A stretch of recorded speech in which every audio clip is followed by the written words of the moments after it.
মন চায় মা ওরা খাইতেছে এই জিনিসটা দেও না আমাকে দিবির বাড়ি নিয়ে, তখন মার কি ভালো লাগে ভাই, মার ভালো লাগে না।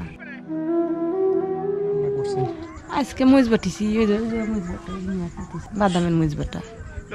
আর কিছু রান্না আর কি করবো ভাই, কিছু তো নাই, কি ওই ধান করাইতেছে কাইয়ে ঠুয়াটো খাইতেছে, কিছু তো নাই।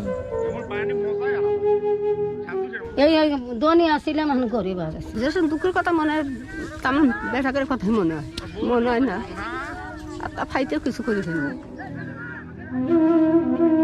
সংসারটা ছোট একটা ছাওয়াল আছে, রিক্সা মিক্সা ঠেলে দেখা যায় সেইটা খাই। কি করবো, যার যার বনিয়া আলাদা।